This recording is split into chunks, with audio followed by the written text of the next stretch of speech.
Dasar-dasar perencanaan keuangan syariah, financial planning, atau proses pencapaian tujuan keuangan melalui pengembangan dan implementasi perencanaan keuangan yang terstruktur, meliputi proteksi terhadap kekayaan, akumulasi kekayaan, menjaga keberadaan kekayaan, distribusi kekayaan. Dasar perencanaan keuangan syariah. Berusahalah kamu untuk hari akhirat seakan-akan kamu meninggalkan besok. Akan tetapi, berusahalah dalam waktu yang sama untuk kebutuhan dunia kamu, seolah-olah kamu hidup selamanya. Hadis Nabi Muhammad SAW diriwayatkan oleh Al-Dailami. Tidak ada larangan untuk mencari nafkah dan kekayaan, namun kita harus mencari dan menikmati berdasarkan prinsip Islami. Mengelolanya dengan baik adalah tugas dan tanggung jawab kita sebagai orang muslim. Dan ketahuilah bahwa hartamu dan anak-anakmu itu hanyalah sebagai cobaan, dan sesungguhnya di sisi Allah pahala yang besar. Quran Surah Al-Anfal ayat 28. Perencanaan keuangan syariah, financial planning, adalah proses pencapaian tujuan keuangan melalui pengembangan implementasi perencanaan keuangan yang terstruktur sesuai dengan syariat Islam. Proteksi terhadap kekayaan, akumulasi kekayaan, menjaga keberadaan kekayaan, distribusi kekayaan, dan semua ini harus sesuai dengan syariat Islam. Anggaran sesuai dengan syariah dari sisi pendapatan, dan janganlah kamu makan harta di antara kamu dengan jalan yang batil, dan janganlah kamu menyuap dengan harta itu kepada para hakim dengan maksud agar kamu dapat memakan sebagian harta orang lain itu dengan jalan dosa, padahal kamu mengetahuinya. Quran Surah Al-Baqarah ayat 188.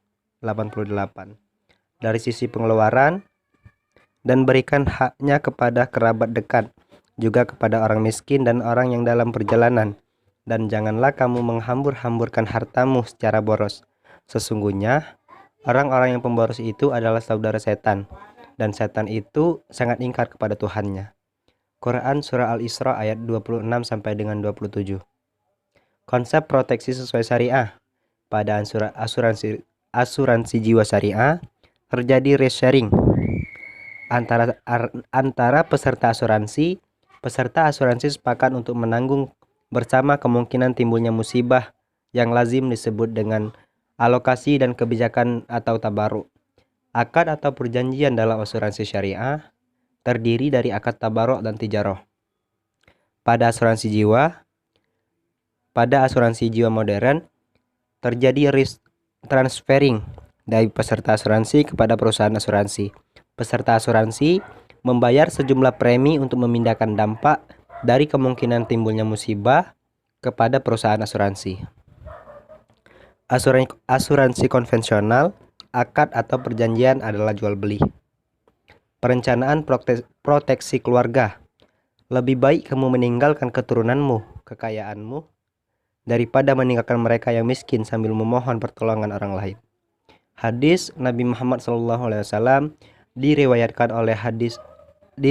oleh Bukhari.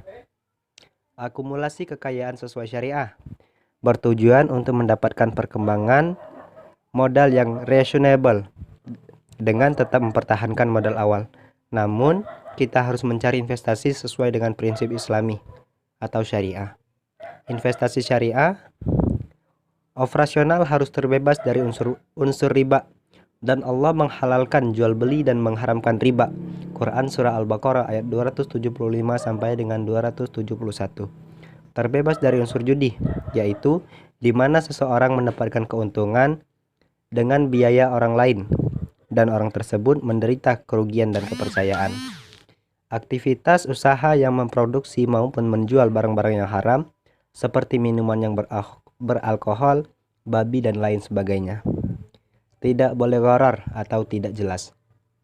Distribusi kekayaan sesuai dengan syariah bertujuan agar harta kekayaan yang terakumulasi dapat dikelola dengan mendistribusikan sesuai dengan keinginan dan tingkat kesulitan yang terendah. tidak hanya bagi yang ditinggalkan, tapi juga bagi si miskin yang membutuhkan. Wasiat, hibah, warisan, infak sedekah, dan zakat. Wasiat, hibah, dan warisan. Hibah adalah pemberian orang lain yang diberikan oleh si pemberi sejak ia masih hidup. Tidak menjadi bagian warisan si pemberi bila meninggal dunia. Wasiat adalah pesan tentang suatu kebaikan yang akan dijalankan setelah orang berwasiat meninggal dunia, maksimal sepertiga dari harta peninggalan si mayit. Warisan adalah harta peninggalan yang meninggalkan diberikan kepada orang-orang yang berhak, yaitu ahli waris. Harta peninggalan bisa dibagikan setelah dikeluarkannya biaya pengurusan jenazah, pelunasan hutang-hutang si pewaris, dan mengeluarkan wasiat bila ada. Sedekah adalah pemberian yang sifatnya sukarela. Jika kamu menampakkan sedekahmu, maka itu adalah baik sekali. Dan jika kamu menyembunyikannya dan kamu berikan kepada orang-orang yang fakir, maka itulah lebih baik bagimu. Dan Allah akan menghapuskan sebagian kesalahan-kesalahanmu, dan Allah Maha mengetahui apa yang kamu kerjakan. Zakat. Secara harfiah, zakat berarti penyuci atau keberkatan. Ambillah zakat dari sebagian harta, dan dengan zakat itu kamu membersihkan dan mensucikan mereka, dan mendoalah untuk mereka. Sesungguhnya doa kamu itu menjadi ketentraman bagi jiwa mereka, dan Allah Maha mendengar lagi Maha penyayang.